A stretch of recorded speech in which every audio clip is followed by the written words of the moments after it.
આ વિડીયોમાં મિત્રો આપણે એપ્રોક્સિમેન્ટ્સ એટલે કે સંયુક્ત ધ્વનિઓ એપ્રોક્સિમેન્ટ્સ એટલે કે સંયુક્ત ધ્વનિઓ એટલે કે સેમી વોવેલ્સ અર્ધસ્વરો વિશે માહિતી મેળવીશું, જેમાં થિયરી જોઈશું, વન લાઇનર્સ અને એમસીક્યુઝ છે, તો એ આ વિડીયોમાં જોઈશું. હવે જોઈએ તો એપ્રોક્સિમેન્ટ્સ એટલે કે સંયુક્ત ધ્વનિઓ, એની ડેફિનેશન આપણે જોઈએ તો approximants are speech sounds. Approximants are શું છે તો સ્પીચ સાઉન્ડ્સ પ્રોડ્યુસ્ડ ઉત્પન્ન થાય છે when the speech organs come closer together but do not create friction. તો approximate are speech sounds produced when the speech organs એટલે કે વાણીના જે અંગો છે કમ ક્લોઝ ટુગેધર એટલે કે નજીક શું ટુગેધર ભેગા થાય છે, but do not create friction પણ ભેગા તો થાય છે પણ શું ઘર્ષણ ઉત્પન્ન કરતા નથી, જેને શું કહેવામાં આવે છે, સંયુક્ત ધ્વનિઓ કહેવામાં આવે છે. તો આ ખાસ ધ્યાન રાખવું કે the speech organs come close together but do not create friction એટલે કે જે ધ્વનિઓના ઉચ્ચાર વખતે વાણી અંગો એકબીજાની નજીક આવે છે. જે ધ્વનિ છે તો એ ધ્વનિઓના ઉચ્ચાર વખતે વાણી અંગો છે, ઉચ્ચારણના જે અંગો છે તે એકબીજાની નજીક આવે છે, પરંતુ ઘર્ષણ એટલે કે ફ્રિક્શન ઉત્પન્ન થતું નથી, તેને એપ્રોક્સિમેન્ટ્સ એટલે કે સંયુક્ત ધ્વનિઓ કહેવાય છે. આગળ જોઈએ. હવે જોઈએ મિત્રો એપ્રોક્સિમેન્ટ સાઉન્ડ્સ. તો અહીં સાઉન્ડ, એક્ઝામ્પલ વર્ડ અને ગુજરાતી ઉચ્ચાર અહીંયા આપેલ છે, તો એ ક્રમશઃ જોઈએ. તો સાઉન્ડ એનો સિમ્બોલ આર છે. શું છે? આર, જે ગુજરાતીમાં આપણે ર ઉચ્ચારથી શરૂ થાય છે. અહીં બીજું જે સિમ્બોલ અહીં આપેલો છે જે, પણ અહીં ઉચ્ચારમાં શું આવશે મિત્રો? યથી ઉચ્ચાર થશે. અને એનો જે એક્ઝામ્પલ છે યસ, અહીં આપણે તો રેડ રેફર થઈ. એ જ રીતે અહીં છે ડબલ્યુ, જે સાઉન્ડ સિમ્બોલ છે. ગુજરાતી ઉચ્ચાર જોઈશું તો વ એટલે કે ર, ય અને વ. એક્ઝામ્પલ વર્ડ જોઈએ તો વોચ. તો એપ્રોક્સિમેન્ટ સાઉન્ડ કેટલા છે તો 3 છે. કયા કયા છે તો ર, ય અને વ. ર માટે આર સિમ્બોલ, ય માટે આ જે સિમ્બોલ છે, વ માટે આ ડબલ્યુ સિમ્બોલ છે. હવે સાઉન્ડ જે છે એ અને એનું જે નામ છે એના વિશે માહિતી મેળવી. જે આ સિમ્બોલ છે આર, કે જે શું કહેવાય છે એનું ઉચ્ચારમાં તો ર, તો એ એપ્રોક્સિમેટ, એનું નામ શું થશે? એપ્રોક્સિમેટ. એ જ રીતે જોઈએ તો અહીં સિમ્બોલ જે સાઉન્ડનો જે સિમ્બોલ છે પણ એ શું ઉચ્ચારમાં થશે? ય, જેનું નામ શું કહેવાશે? સેમી વોવેલ એટલે કે અર્ધસ્વર અથવા તો ગ્લાઇડ, અથવા તો બીજું શું નામ ગ્લાઇડ તરીકે ઓળખી શકીએ. એ જ રીતે અહીં સિમ્બોલ છે સાઉન્ડ સિમ્બોલ ડબલ્યુ, જે શું વંચાય છે ઉચ્ચારમાં તો વ, સેમી વોવેલ. શું એનું નેમ? સેમી વોવેલ, અથવા તો અહીંયા પણ શું કહેવાશે? ગ્લાઇડ. મતલબ આર જે છે એપ્રોક્સિમેટ અને આ ય અને આ જે વ છે એટલે કે જે અને ડબલ્યુ છે સેમી વોવેલ કહેવાશે અથવા તો ગ્લાઇડ કહેવાશે. મિત્રો વિડીયો ગમે તો લાઈક કરજો, મિત્ર વર્તુળમાં અવશ્ય શેર કરશો. હવે મિત્રો એના વન લાઇનર પોઈન્ટ્સ છે એ જોઈ લઈએ. તો ઇંગ્લિશ હેઝ 3 એપ્રોક્સિમેન્ટ સાઉન્ડ. ઇંગ્લિશમાં કેટલા એપ્રોક્સિમેન્ટ સાઉન્ડ છે તો અંગ્રેજીમાં 3 એપ્રોક્સિમેન્ટ ધ્વનિઓ છે. સંયુક્ત શું કહેવાશે? સંયુક્ત ધ્વનિઓ કહેવાશે. એપ્રોક્સિમેન્ટ સાઉન્ડ તો આ ર, આ ય, આ જ લાગે છે આપણે જ ઉચ્ચાર, પણ અહીં શું થશે?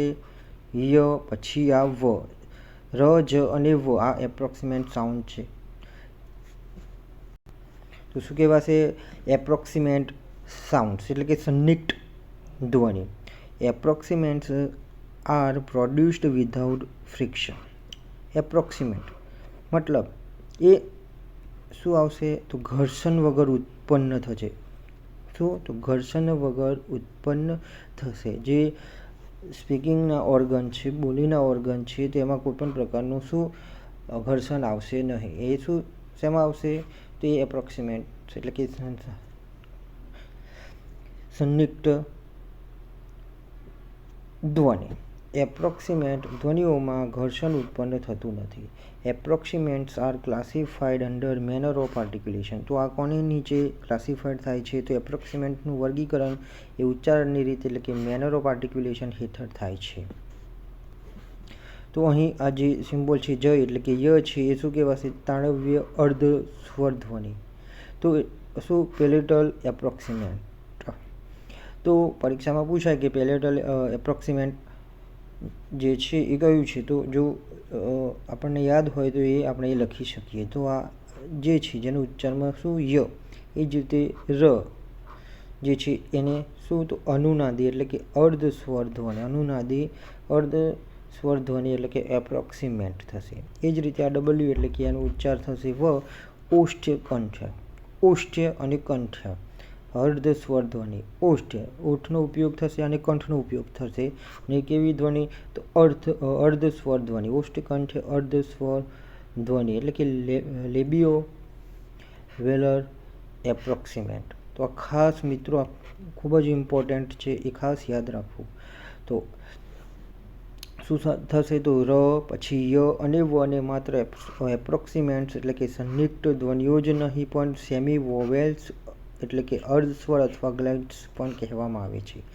તો આ ર ય અને વને એપ્રોક્સિમેન્ટ ફક્ત કહેવામાં નથી આવતા, એને સેમી વોવેલ્સ પણ કહેવામાં આવે છે અથવા તો ગ્લાઇડ્સ પણ કહેવામાં આવે છે. કારણ કે તેમનો ઉચ્ચાર, તેમનું આ કહેવાનું કારણ તો તેમનો ઉચ્ચાર સ્વર વોવેલ જેવો હોય છે. એનો ઉચ્ચાર છે એ સ્વર એટલે કે વોવેલ જેવો હોય છે, પરંતુ તેઓ વ્યંજન એટલે કે કોન્સોનન્ટ તરીકે કાર્ય કરે છે. ઉચ્ચાર ભલે એનો શું વોવેલ એટલે કે સ્વર જેવો હોય છે, પણ તેઓ છે એ વ્યંજન તરીકે કાર્ય કરે છે. હવે એપ્રોક્સિમેન્ટ્સ એમસીક્યુઝ જોઈએ તો ફર્સ્ટ છે વોટ આર એપ્રોક્સિમેન્ટ્સ. વોટ આર એપ્રોક્સિમેન્ટ એટલે કે સંનિગ્ધ શું સંનિગ્ધ ધ્વનિ છે? તો એ છે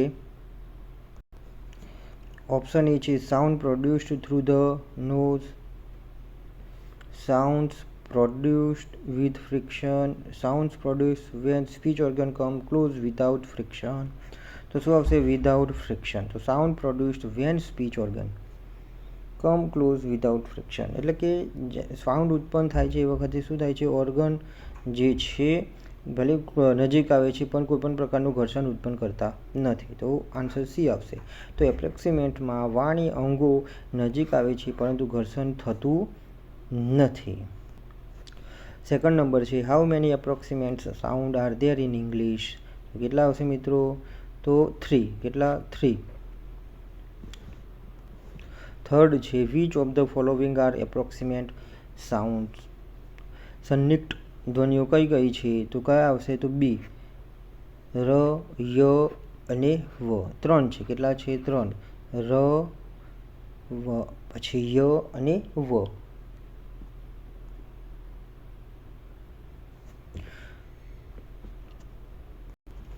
ચોથું નંબર જોઈશું which of the following sounds are called semi vowels. Semi vowels તો કયા કહેવાશે? તો આ સી છે. તો ય અને વ. ય અને વ શું કહેવાશે? સેમી વોવેલ કહેવાશે. મિત્રો વિડીયો ગમે તો અવશ્ય લાઈક કરજો, મિત્ર વર્તુળમાં અવશ્ય શેર કરજો. ચેનલ સબસ્ક્રાઈબ ન કરી હોય તો સબસ્ક્રાઈબ કરી બેલ આઇકન દબાવી દેશો જેથી નવા વિડીયોની નોટિફિકેશન તમને મળી રહે. પાંચમો છે which sounds are also known as glides. કયા સાઉન્ડ છે, કઈ ધ્વનિઓ છે કે ઓલ્સો નોન એઝ ગ્લાઇડ્સ તરીકે પણ ઓળખવામાં આવે છે? કઈ ધ્વનિઓ છે કે જે શું ગ્લાઇડ્સ તરીકે પણ ઓળખાય છે? તો શું આવશે? બી, ય અને આ વ. ય અને વ છે એ શું ગ્લાઇડ્સ અથવા તો સેમી વોવેલ પણ કહેવાય છે. 6 નંબર જોઈશું how many approximant sounds are there in English. How many કેટલા છે? તો 3. કેટલા આવશે? 3 આવશે. 7 નંબર જોઈશું એપ્રોક્સિમેન્ટ્સ બિલોંગ ટુ વિચ કેટેગરી. કઈ કેટેગરીમાંથી છે? તો બી આવશે મેનર ઓફ આર્ટિક્યુલેશન. શું આવશે? તો મેનર ઓફ આર્ટિક્યુલેશન ઉચ્ચારણની રીતમાંથી છે.